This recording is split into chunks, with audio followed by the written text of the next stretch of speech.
And a very good evening to you. Happy Friday. I'm Jerrad Anderson. Welcome in. Over the next 25 minutes, we'll focus again primarily on University of Wyoming football tonight as we put the spotlight on a few different athletes. Lucas Waka, a senior linebacker from Texarkana, Texas, has been a solid player at the University of Wyoming the last couple of seasons. He's got an opportunity for a big senior year. We'll hear from him here in just a few minutes.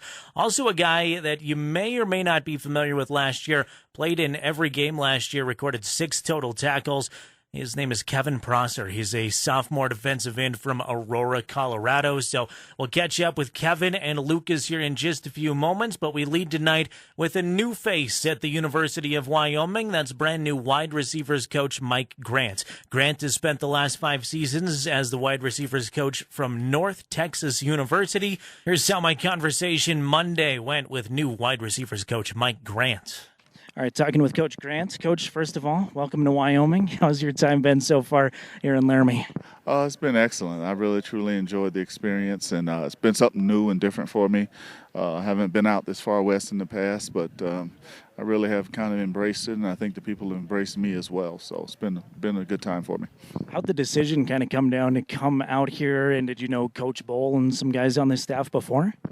Yeah, Coach Standard was actually my coach when I was a true freshman at Nebraska, and I knew him there, and then I knew Craig as well when I GA'd. So we had a different relationship at the time, and just getting to meet those guys at the convention and talking with them about it, I knew that there was a vacancy open, and understanding the challenges after being in some of the places I've been, sometimes being the underdog, and it was just kind of a right fit for me to do that. So North Texas last few years, right? North Texas to Wyoming. What kind of experience do you take away from there, and how does kind of that program translate to this one? Well, it was all about the process. When we first got there, they had won one game and 16, one home game, and they were 1-16 at home and those kinds of things. So same with Ames, just building in Ames, Iowa.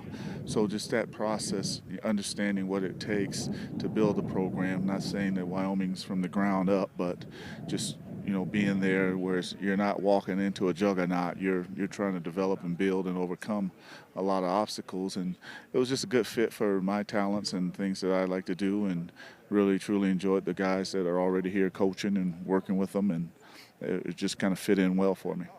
Individually, I know just day one of fall camp so far, so probably tough to tell, but has anybody got your attention so far from the receiving corps? Well, I think what I call the usual suspects. I'm really excited about the group.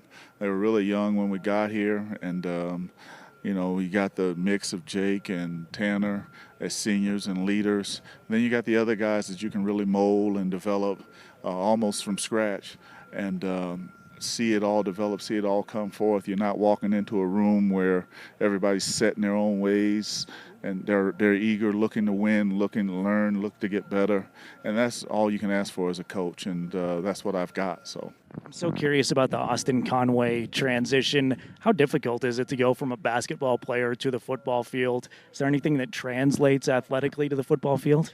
Well, I think he's a tremendous athlete. He, played quarterback in high school, and I think he chose the decision to play basketball versus football, and it's a good thing he's only 1 year removed, and now coming back to the game, hasn't lost that much, and just the things that are different is the conditioning obviously is a different deal for him, but the physicality is night and day.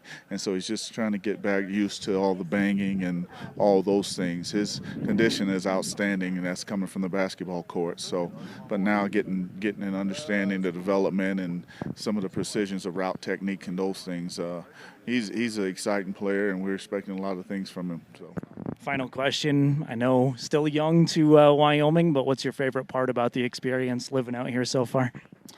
Well, to be honest, I'd say it's the people. I mean, I've been shocked. I didn't know what to expect, and walking into this environment, and I just think that the people have embraced. Some people, I always say, a town is what you make it, and some people look at Laramie and they don't give it a chance, and I've decided to open up and give it a chance, and it's been really helpful in just understanding. The people downtown have been helpful and beneficial. From the Walmart to Born on the Barn, it's just been truly an enjoyable experience, and I'm excited to be here. Again, he is the new wide receivers coach for the University of Wyoming. Mike Grant from North Texas University making the transition to UW. Came over here in January, so got to go through spring camp with the Pokes. Now it's on to fall camp. Should have a pretty solid stable of wide receivers this year, led by a couple of seniors. Of course, Tanner Gentry on the Bolitnikoff Award watch list. Jake Malhartz will be the other senior leader for the Cowboy wide receivers. Then we mentioned Austin Conway's a freshman, along with Parker Dumas and freshman John Okawali, a couple of sophomores, Joseph Parker and James Price in there too. Should be interesting to keep an eye on Wyoming's wide receivers this season. We will switch gears to the defensive side of the football field and chat with a senior leader, linebacker Lucas Waka. Had the opportunity to catch up with him. We'll air that interview next.